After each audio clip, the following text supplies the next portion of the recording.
In a shed somewhere in England, lorry mechanic and former motorcycle road racer Guy Martin is about to try something new. How we're looking, boys. He's going to watch his TV shows. Oh, this brings back bloody memories, all this.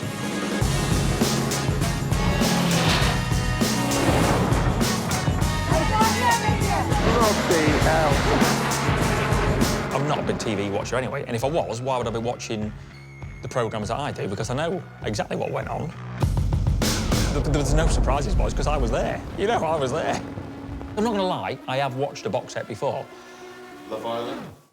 Love Island? Get a grip.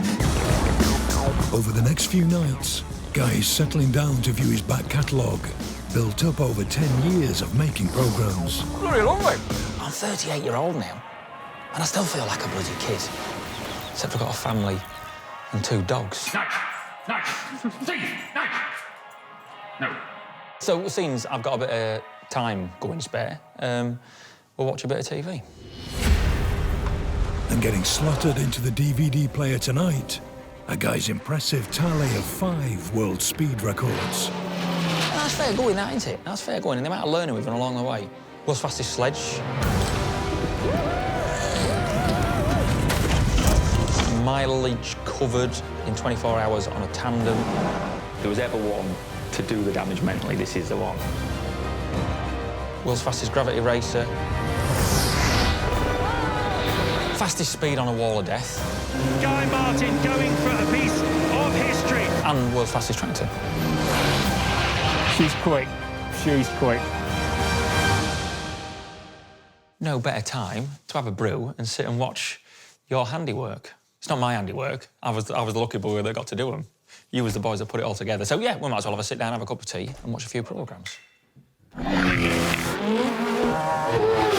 Feel snug enough? Oh, perfect. Yeah, great.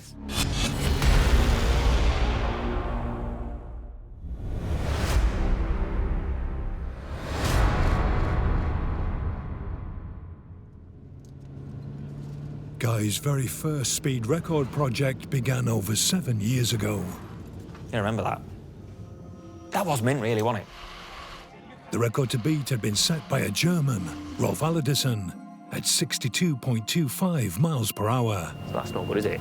We've got to go beat the Germans. The project started for Guy with training on the world's oldest toboggan run in St. Moritz, Switzerland. That was posh, that, wasn't it? The Cresta run. As you can see, I look a bit nervous. I don't really know what I'm doing, do I? Oh, heck.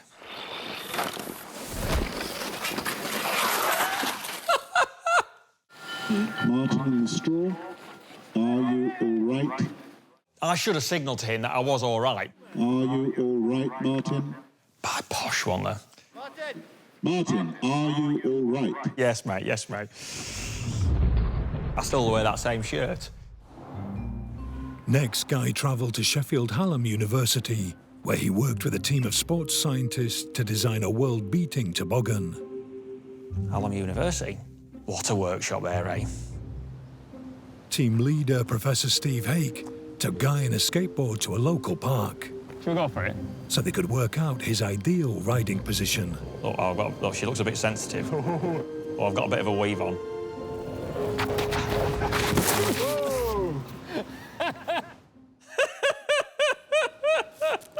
You won't break me? No. You won't break me? Oh, a bit confident there, ah? You won't break me. Well, Chicks dig scarce, that's the rules. That's the rules, isn't it? Is that right, sir? No?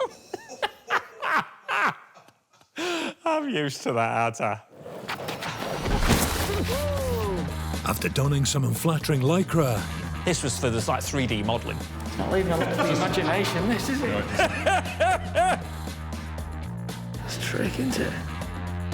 Guy's final practice in a local snow dome saw the team joined by a Winter Olympic champion. Amy Williams. We're all going into the unknown here. Everyone's smiling, everyone's smiling. Hi, you're the guinea pig. I like that. Come on, let's have a go then. Yeah, 100%. Yeah, not a problem. After 10 months of research and development, they'd built a super aerodynamic carbon fibre toboggan. riding on a pair of speed ski runners and fitted with a parachute. Guy would ride it, lying head first.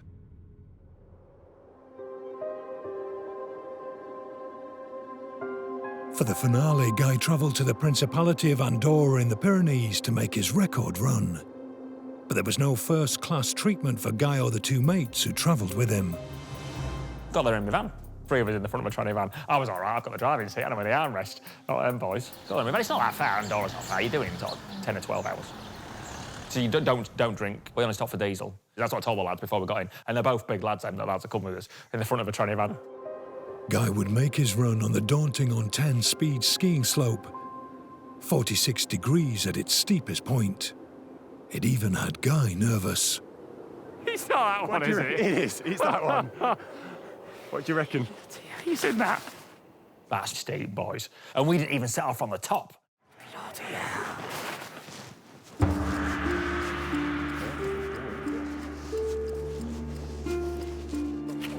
Guy had the slope to himself for 2 days. On day 1, the team opted to start with lower speed practice runs. That's straight. Yeah, I think so. Okay, we're good. Okay. Are you ready? Yeah. Go!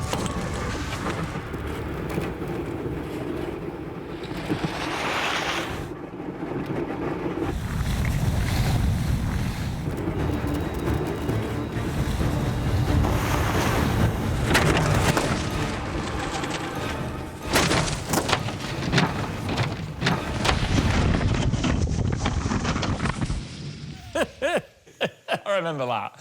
I remember that. You boys probably worked out by now, I'm not good at much, but I can't half crash. I can crash well. Guy did crash well and escaped unscathed. But the toboggan didn't.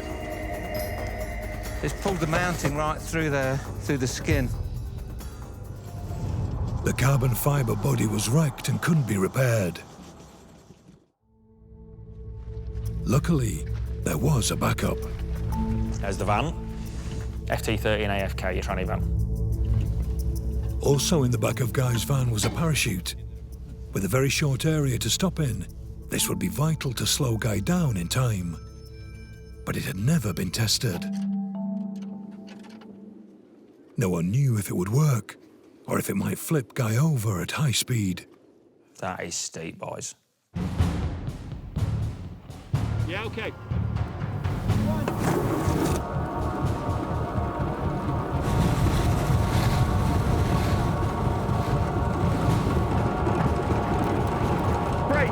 Break. Thankfully, the parachute worked perfectly. Woohoo!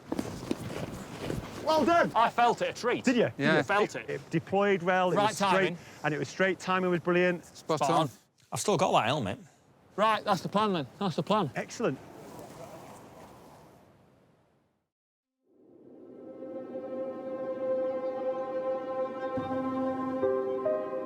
Day 2, and practice was over. Yeah, we was early starts and all, I think, weren't we? It was time for Guy to do the business and bag his first ever world speed record. Yeah, she was steep, boy, that. She was steep. With the limited braking area still worrying the team, even with a parachute, the highest they decided it was safe for Guy to start from was 2/3 of the way up the ski slope, on its steepest section. This is all or nothing, go big or go home. We've got one shot at this, and hopefully, fingers crossed, we'll have enough space to stop, because we've got the parachute on as well. I'm sat here thinking, can you get you sent to the top, man? But I know at the time I was thinking, any nerves? Any nerves? Just any nerves? Any nerves? No, yeah, no, yes.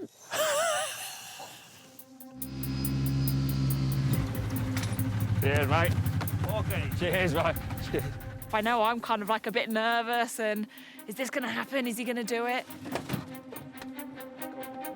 The build-up is excruciating because to get up that slope is quite hard. So it takes quite a long time to do. So you're just standing down there waiting and waiting and waiting. Come on, this is it. Kind of gets your eyes after a while, doesn't it? That is bloody steep. I can just remember on the tips of the sides of my boots trying to walk out to it. It was bloody steep. Muchas gracias. Look, he's nearly stood upright, but he's laid down. That doesn't make sense, does it? But you see what I mean? He's laid down, but he's stood upright. It's steep. Okay? Yeah. This was now the culmination of 11 months of work. Guy's attempt to break the world speed record for a gravity-powered toboggan, which stood at 62.25 miles per hour. You're in, aren't you, at that stage? You're in. Because we was pushing the boundaries. And because I was nervous, that's where the fun comes. That's what I want. I want to be nervous.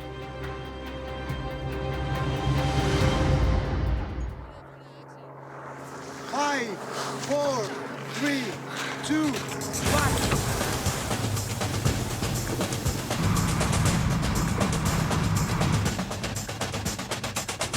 It was moving, boys.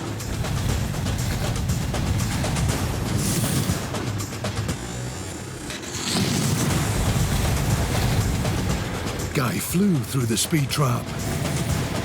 He fired his parachute.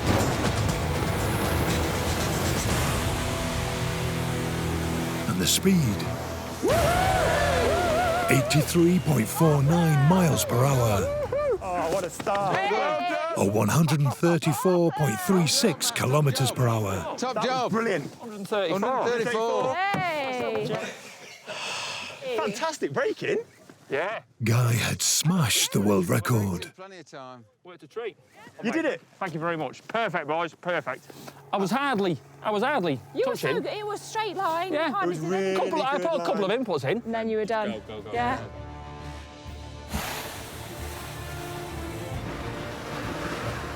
Hey, we've walked away with a really good world record, and someone's going to have to do something pretty special to be able to break that. We still hold that world record now, don't we? 6 years later.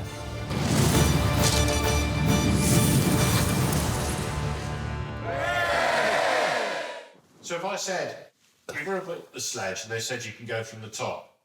Well, now, Yeah. I'd want a few dummy runs. Before we went straight from the top, because it's all mouth. Yeah, of course. Yeah, give me the sledge. I'll go from the top. I'll tell you, boys, I'm going to go for all this tea.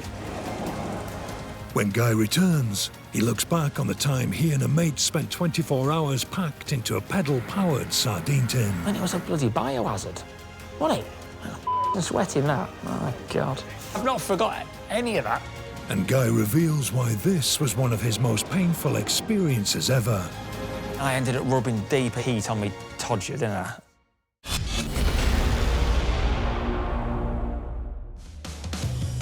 In 10 years of making TV, Guy Martin hasn't actually seen any of his programs. Never watched any of them, but I'm saying that. I'm saying that truthfully. But now he's decided a bit of binge watching is in order. Since I've got a bit of time going spare, we thought, yeah, we'd sit and have a cup of tea and watch a few programmes. Guy's embarked on a TV endurance challenge, watching all 5 of his world speed records. Mega. And the next one is all about endurance.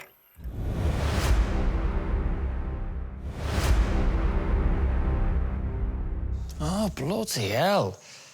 Most miles covered in 24 hours on a tandem.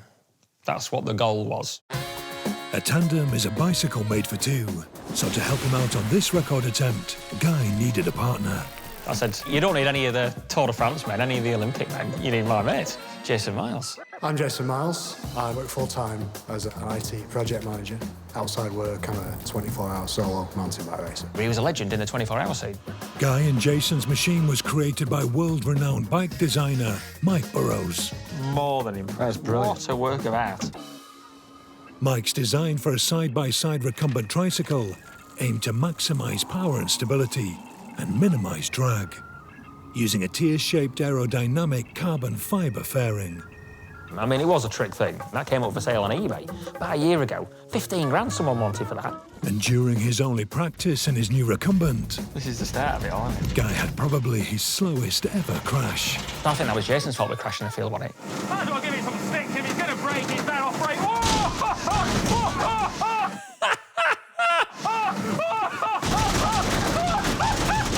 I was laughing. I remember me laughing. I think I wonder what I've done with that T-shirt.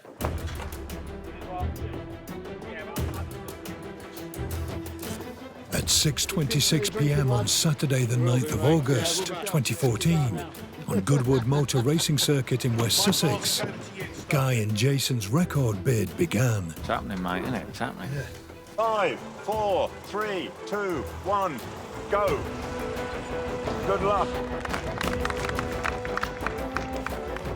The record distance to beat stood at 505 miles, but early on the boys appeared to be working too hard, averaging 30 miles per hour. Slow down now. You're working a little bit hard at the moment, you two, so you just need to ease back a little bit. OK, nice, thank you. Said OK, cheers. Yeah, a big grin on their faces.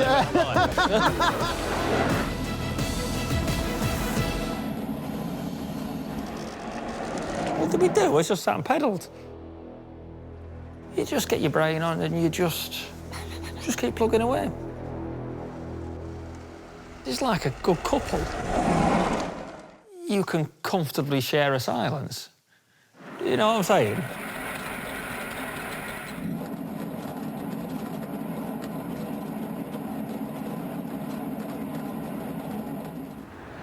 Even as night fell, they didn't let up. By 4 a.m. they'd clocked up 253 miles. They were halfway to a world record. I got a smile. But then the problems began. Got a flat. Oh, we got a puncher. It's one of the front ones because we know they're under a lot of stress. We hadn't stopped, had we, before that? So we was forced to stop, not we didn't force the stop. We was forced to stop. OK.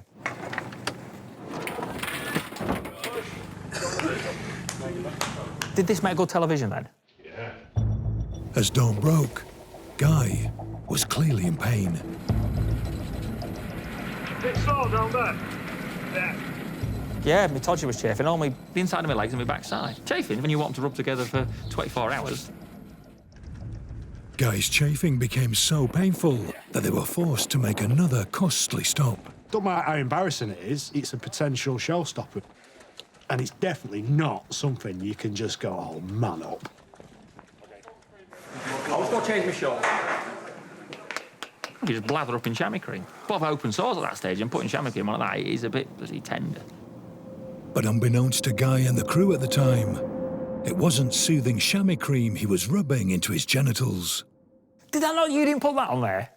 We didn't know at the time. Oh, you didn't know? Yeah, I put DP on instead of bloody chamois cream. No wonder I was hurting. I put DP on. That's the last thing you want. With Guy in even more pain, they pushed on and got hit by the tail end of a hurricane. Can't see anything now, at all. Oh, dear hell. Does look a bit grim, doesn't it? I forget that.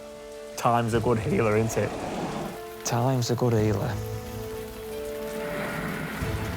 They're struggling to see, they're struggling to keep it going in the right direction, and they're working as hard as they've worked all day, but are going slower. In fact, they're coming through now, look. We were very elated early on, but now this is what records are all about. Soon they were forced to stop, yet again.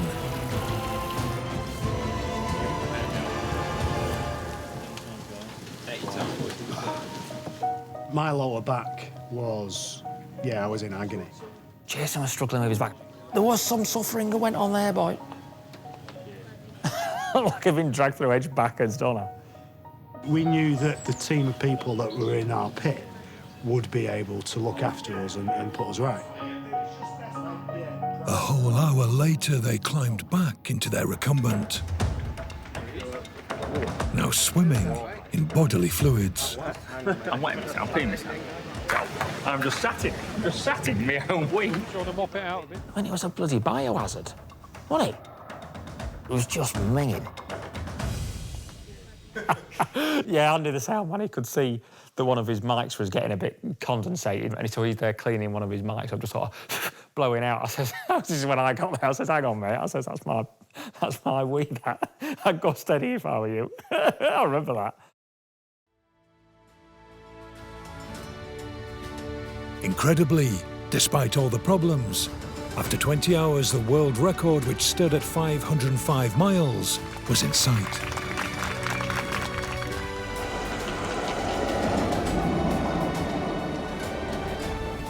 Thank you very much. Thank you. I appreciate the effort, the commitment.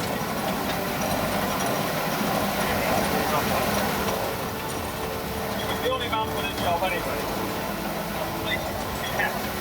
I'm just so chuffed that you asked me to do it, and it turned out the way it did.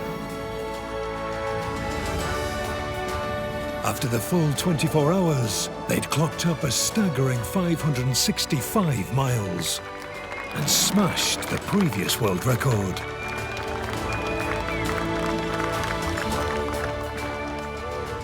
$565 miles we did on a tandem.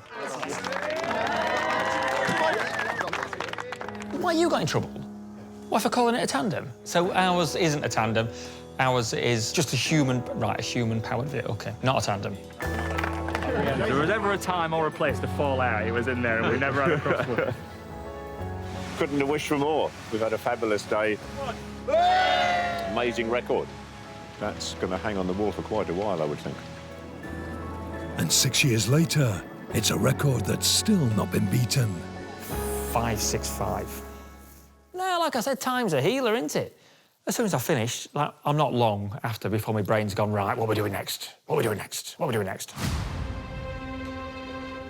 What was next was Guy's quest to become the fastest man ever to drive downhill without an engine. That's a trick thing, isn't it? And he finally reveals the real reason why this record bid came so close to disaster. I should have stopped then. I think I was stupid.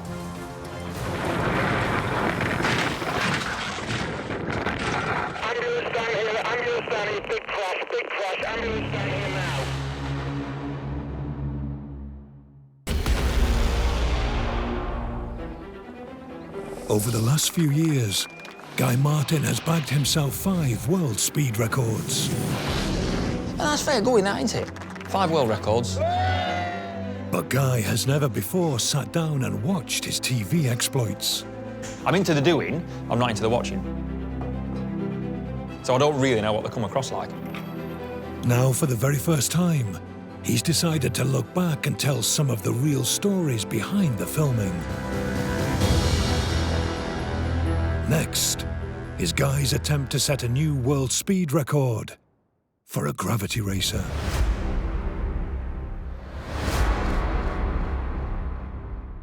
Gravity racer, yeah. That was bloody interesting, all that, wasn't it?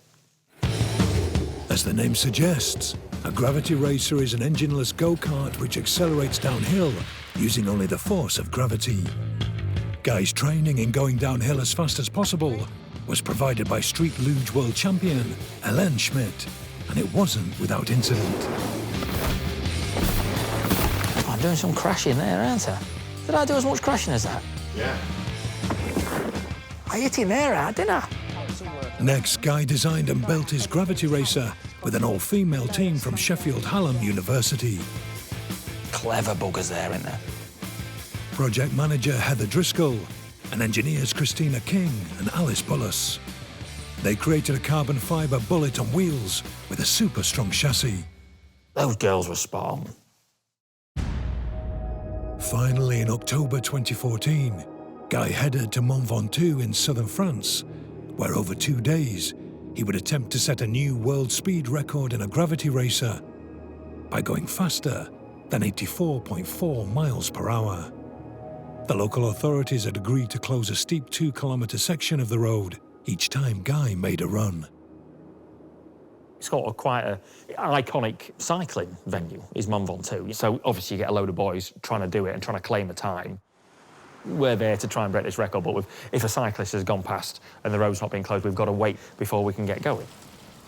Some of them were quite slow, but then I would be, because it's bloody high, that. You know, you'd be blowing out your house there. So that was a big hold-up with a day.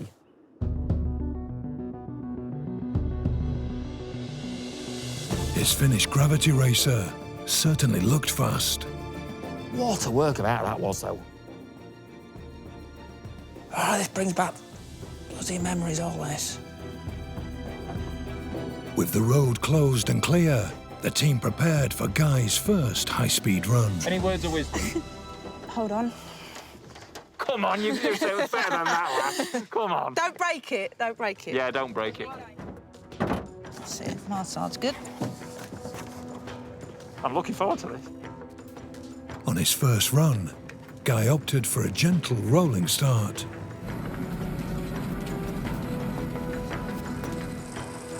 Once he was up to speed, he just kind of got that perfect fast car noise as he went past. That's a trick thing, isn't it?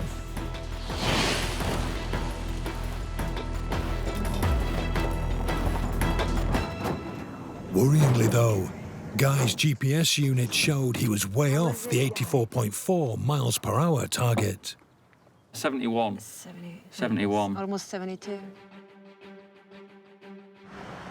For the final run of the day, timing gates were set up to accurately record Guy's average speed over the fastest 100-metre section of the track. The team added slick tyres. But narrower, we could pump them up to a higher pressure as well, which is a great thing for reducing rolling resistance. And gave Guy a push start. Once you got around the first bend, you was full ball, like, no problem. No problem. Just getting around that first bend was a little bit tricky. You might have to brake a little bit into the first corner. After then, no bother. You're flat out, through the timing gate, and then get on the brakes. You know, there's some weight in that. You've got to get rid of a lot of energy to get that stopped.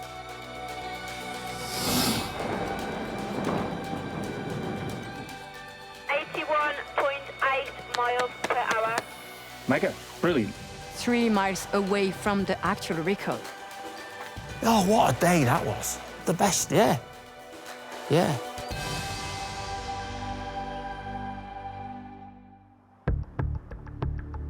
For most of the team, day 2 started with the business of thoroughly prepping the gravity racer.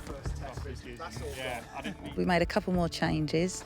We increased the tyre pressures, we put a little bit more weight in.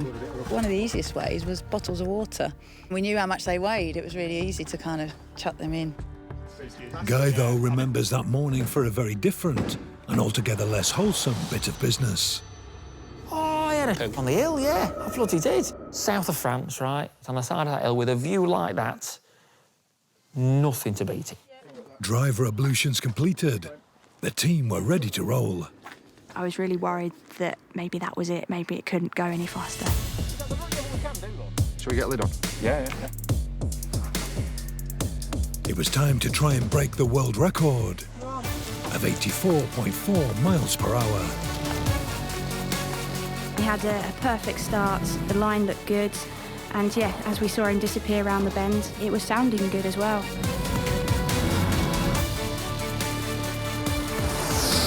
That's moving, isn't it?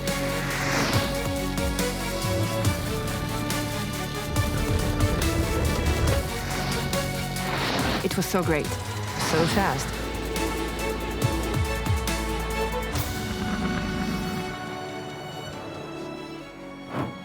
All right. How are you? All right. I ain't crashed. Speed was 85.61 miles per hour. Grand job. Cheers, lads.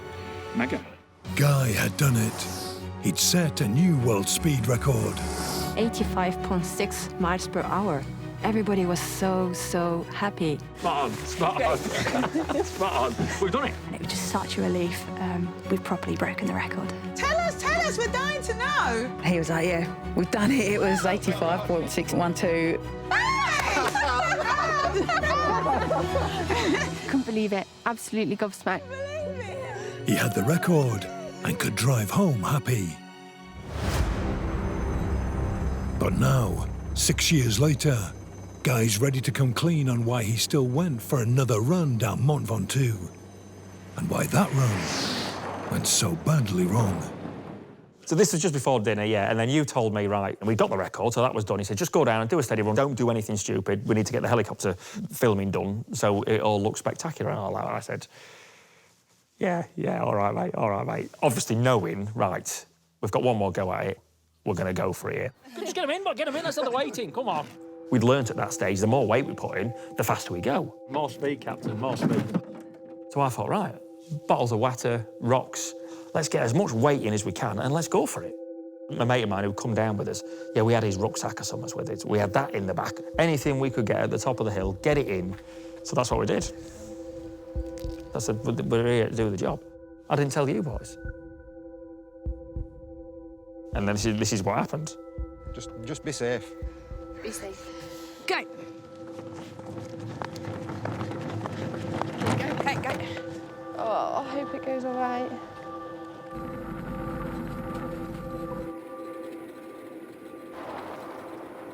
Yeah, it's squirm there, you can see that. I should have stopped then. I think I was stupid. I just thought, it'll be all right, I'll worry about that when I come to the next breaking point, which was the end. Stupid. Stupid. It's coming. He's starting to break. Oh, hey, how far you?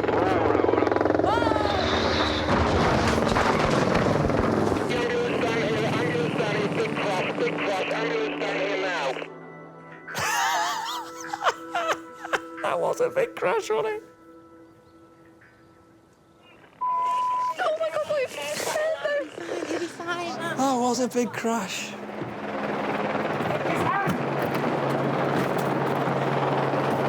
She's knackered, isn't she? All right. You all right, mate? Lucky. That was only luck there. That was only luck. And now Guy also reveals that he actually made a conscious decision to crash. Well, I'm just thinking, I'm just going to hit them trees. I'm going to go straight on and hit the trees. So I thought, right, what's my options here? Do that, hit the trees. What's the damage there? That's going to hurt, right? Or keep on the brakes and crash and then try and lose my speed, rolling and doing whatever before I get to the trees. I think, right, my best option here is to crash. So kept the brake on, screwed it sideways and flipped it over and then so I'd weighed it all up then.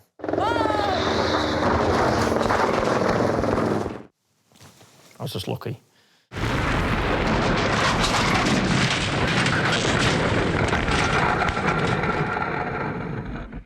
That could have been messy. Incredibly, on that last run, Guy had recorded a speed of 90 miles per hour. But crashing meant it couldn't stand as a new world record. It's a funny story. I'm glad to be part of such a project. It was really great. I think he's a bit of a nutter, to be quite. Your barriers, boy, you saved me bacon. You said they cost you 10 grand then? Saved my bacon, boy, thank you very much. I've still got that go-kart. So that wouldn't take a lot of doing to get it going again. Right, what are we doing next? Next are Guy's other two world speed records. His superfast tractor, and then Guy's favourite record of them all, set on a terrifying wall of death. I'm nervous now watching this. And an extraordinary revelation from Guy as to just why he had to be stopped from making one last run. Guys, we can't go again. You got it. And I'd come off and it'd have been a bomb scene. In his shed, Guy Martin is enjoying an eye-opening evening of tea and telly. How we're looking, boys. He's not a big TV viewer, but has now sat down to watch himself setting 5 world records for the very first time. But my hairdos vary a bit, don't they? That's a bit of a job for you boys, isn't it? And reveal a few of the stories which never made it into the original programmes. Then I ended up rubbing deep heat on me todger, didn't I? Next up, Guy's most recent taste of success when he bagged his fastest world speed record in a very unlikely machine. This year, we did that this year. Last year. Oh yeah, last year. No. Oh, it was last year. But the goal of the world's fastest tractor, well, it says it in the title, doesn't it? Was to build the world's fastest tractor. For this project, Guy worked with one of Britain's biggest and most successful engineering companies, JCB. Let's be honest, that would never have happened without them, would it? Never in a million years. And when they put their power behind a project, it happens. Along with a team of engineers at JCB, Big job. engine specialist Sir Ricardo, I feel like I'm going to trip over the bugger. Whoa, you've just walked through the wall.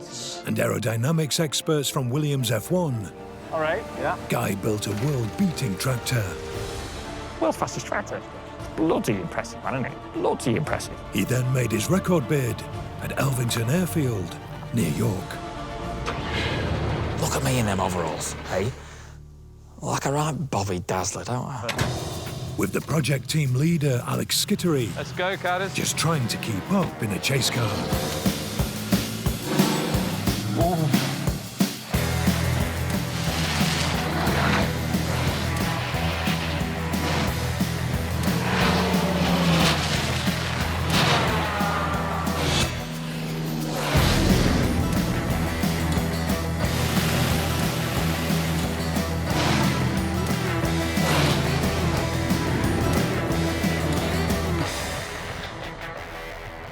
Yeah, good lad. Okay, Guy, that looked like a good run. You just park her by your yellow marks. It was a good run. She's quick. She's quick. Guy had claimed an official Guinness World Speed Record of 135.19 miles per hour. And crucially for JCB's owner, the tractor reached a top speed of 153.77. The bottom line was that Lord Bamford said he wanted it to do 150, and then if Lord Bamford says that, then Lord Bamford, that's what's going to happen. How many millions did they reckon we said? Did we say 4 million? They never, but it's going to be something stupid like that, innit?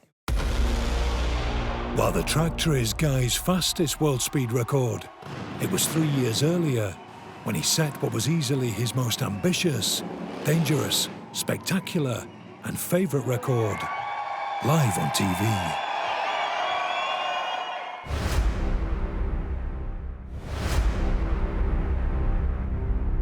Tonight, live, this man will attempt to ride a motorcycle around this vertical wall and set a new world speed record. I do look a bit nervous, don't I?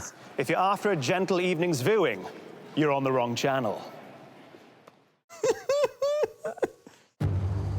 Over a year before the live show, just outside Cambridge, Guy's training began for what he said was the best idea ever. Loved it. When I met Ken Fox, loved it even more. It's a proper boy. Ken Fox is one of the world's top Wall of Death riders. Yes, Bob. And will be Guy's trainer and mentor throughout the project. Don't mess with Ken Fox. Am I the best? You are the man. My mate called him Ken Friday. That's what he called him. Because as Ken says it's Friday, it's Friday. Ken, I speak to him every other week. Yeah, I see him a couple of 3 times through the year. He does Wall of Death at my sister's pub, and I always go have a ride. What was this man like as a pupil?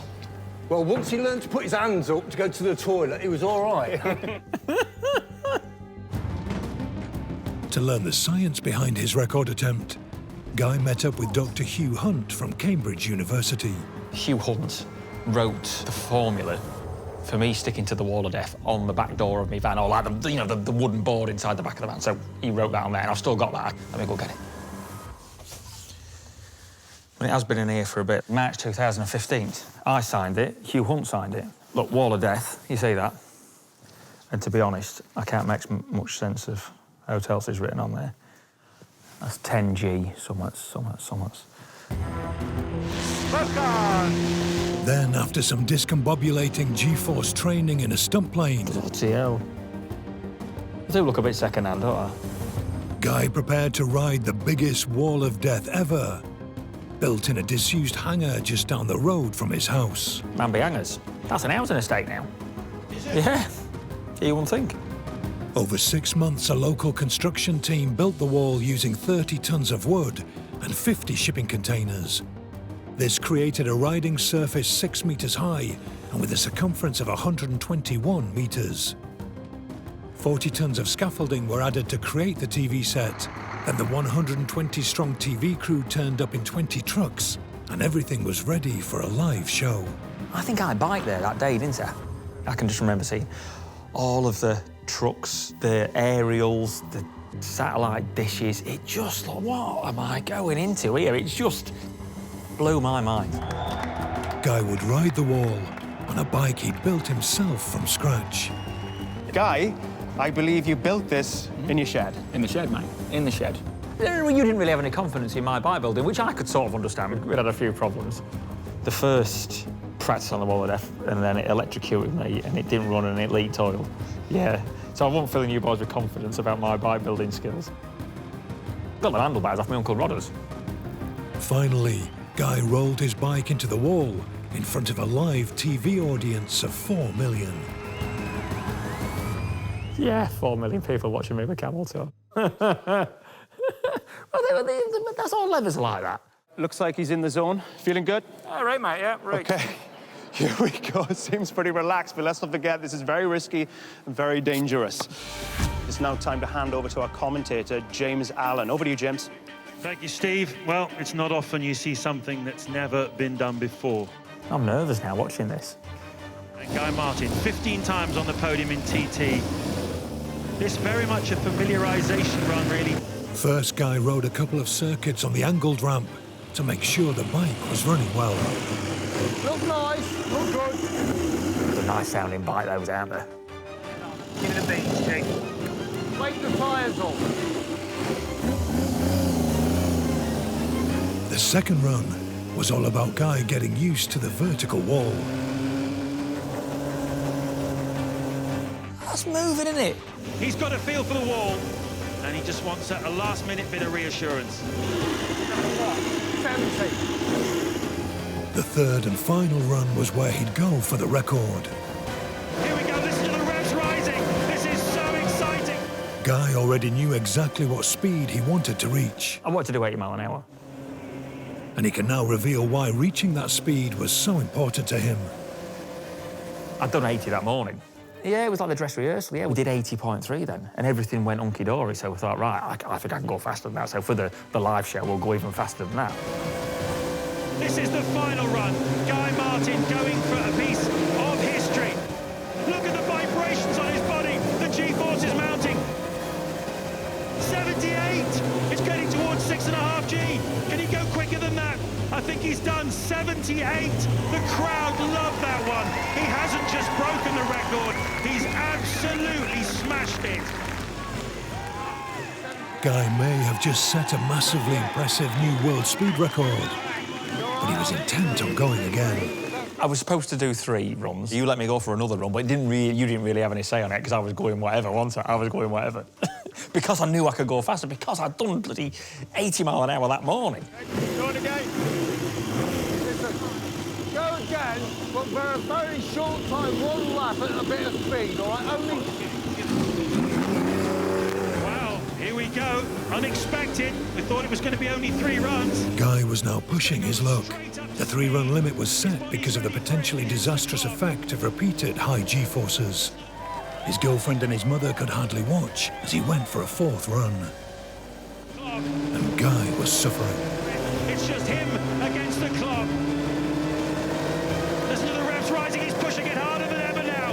Look at the vibrations on the wall. The centrifugal force was taking the blood away from my head, and the first thing that it takes away, rather than shutting your brain down, it shuts your eyes out. So I can't see where I'm going, so I'm guessing when I've crossed the finish line, I'm shutting off. All right, come to a stop. Let's see what I've done. I've only done 78 again. Oh. How fast was that? 78.4. We'll go again. 78, that is extraordinary. Having still not reached 80, Guy wanted to go again. The crowd wanted him to go again. I know I can do it, and I was blacking out, and that's why I didn't go any faster. I was just losing my vision, like I was greying out. But with safety paramount, the producers stopped it there. Guy, we can't go again. We got it, 78, it's amazing. I wanted to go for a 5th run, but then on the video there, they've just blocked all that off, because I think I had a bit of a padded into a bit of a tantrum. No, we can't go again. You got it. Not a tantrum, but I just sort of read the bike, I wanted to go again. But I just think that was luck, really, because that was going to bite me in the arse. Because the tiniest little movement of the handlebars, I'd have been up at the top, and I'd have come off, and it'd have been a bomb scene. So you boys made the right decision in not letting me go again. What an amazing result. Guy may have been annoyed at not reaching 80, but the fact was he had set another extraordinary world record. Got a record. Everyone was happy. He was happy. Live programme, nothing, no one died, no bodies. I know I went 80. You boys know I went 80 because you was there. We just didn't have the Guinness people there to verify it. But we know, we know. Oh, proudest bloke on the planet. Yeah. Another world record to his name. Okay, it's amazing, isn't it? That's me dad. Me dad's the man, he don't look any different. All the time I've known him a week or two now, he's never looked any different. And as for the biggest wall of death the world has ever seen, Guy still sees it every day. Wall of death. In the hallway. That was the line, keep in the middle, and that was the start and finish line. Shaz's idea, Yeah. Mint job. So after 10 years, 5 world records, and a bucket list of unique experiences, is Guy Martin happy with his TV life? I'm glad I got into TV, of course I am. There's way more positives than negatives. Like the negatives, like the extra attention and all that, and you say, oh, famous, I'll say I'm not bloody famous. You know, all that, I'm not into all that. But look what I get out of it. Look what I get out of it. The opportunity to do all of these amazing things. Lucky lad. Yeah, so thank you very much, boys. Thank you very much. 10 years on, you haven't got wise to it yet, eh?